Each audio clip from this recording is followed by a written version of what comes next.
చేసి ఉన్న శ్రీ వెంకం పేరటలం సంక్రాంతి జాతరోత్సవాల భాగంగా స్థానిక శాసనసభ్యులు ప్రభుత్వ విప్ శ్రీ యార్లగడ్డ వెంకటరావు గారు ఇచ్చేసి ఉన్నారు. వారి మాటల్లో ఒకసారి రంగరంగ వైభవంగా ప్రతి 2 సంవత్సరాలకు ఒకసారి జరిగే ఉత్సవాలు, ప్రతి సంవత్సరం జరిగే 2 సంవత్సరాలకు ఒకసారి అమ్మవారు పుట్టింటికి వచ్చి ఇక్కడి నుంచి ఇప్పుడు బయలుదేరి గుళ్ళోకి వస్తుంది అమ్మవారు.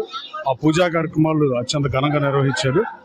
అలాగే రాష్ట్రం సుభిక్షంగా ఉండాలని, అలాగే గన్నవరం నియోజకవర్గంలో ఉన్న ఈ 9 గ్రామాలు నిరాదరణకు గురై మంచినీటి సమస్య కూడా తీరకుండా ఉన్న పరిస్థితి.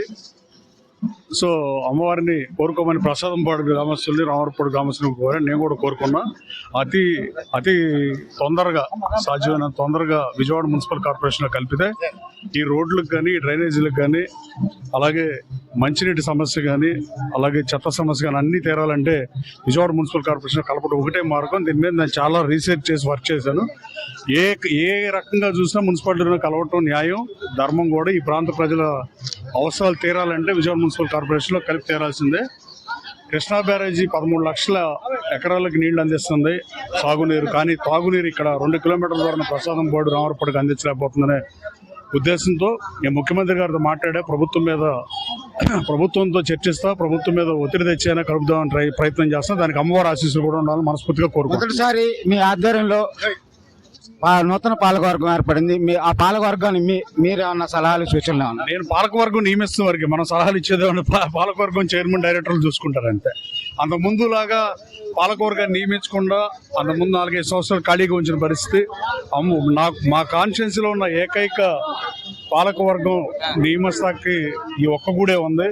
అమ్మవారి గుడి దాదాపు 23,000 ఓట్లు. ఈ 3-4 గోడల్లో 50,000-55,000 ఓట్లు, 1,00,000 మంది జనాభా ఉన్న ఈ ఏరియాలో తక్షణం టీడీఎస్ ఎక్కువ ఉన్న మంచినీళ్ళు తాగి బాధపడుతున్నారు. దీనికి గత పాలకులు సిగ్గుపడాలని నేను చాలా సందర్భాల్లో చెప్పా.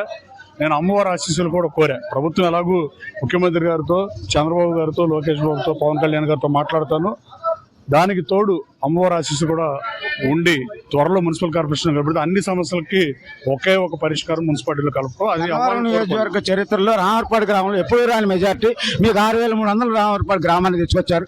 రెండో మీరు దేవాదాయ శాఖ నుంచి ఏమన్నా రేపొద్దున ఆలయ అభివృద్ధికి నేను అదే పనిలో ఉన్నా. CGF ఏమన్నా ఇస్తే 30% గ్రాంట్ మనం పోగేస్తే మిగతాది ప్రభుత్వం నుంచి ఇస్తాను నాను రామనారాయణ రెడ్డి గారు చెప్పారు.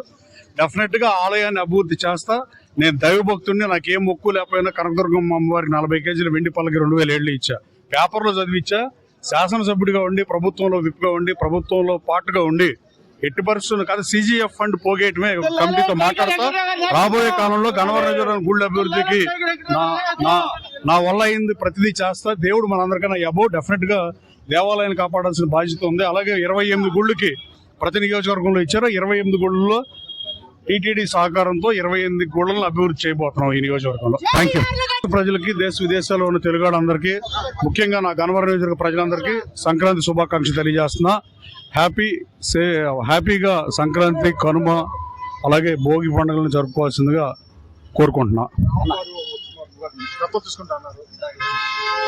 చూద్దాం. అంటే ఇప్పుడు జన్మభూమి కాన్సెప్ట్ ఇప్పుడు రాలేదు. రాబోయే కాలంలో ఎప్పుడు వచ్చినా రామవరపాడుని డెఫినెట్ గా ప్రత్యేకంగా చూస్తా.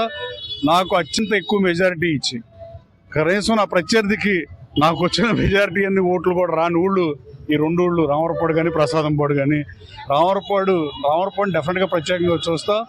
అందుకోసం అమ్మవారిని కూడా మొక్కున్నా. తొందరగా విజయవాడ మున్సిపాలిటీలో కలిపితే నిధులు తీసుకొచ్చి అత్యంత దారుణంగా ఉన్న డ్రైనేజ్ సిస్టమ్ బాగు చేయడానికి కానీ, రోడ్లు వేయడానికి కానీ ఆటోమేటిక్ గా విజయవాడ మున్సిపాలిటీలో కలిస్తే ఆ సమస్యలు తీరిపోతాయి.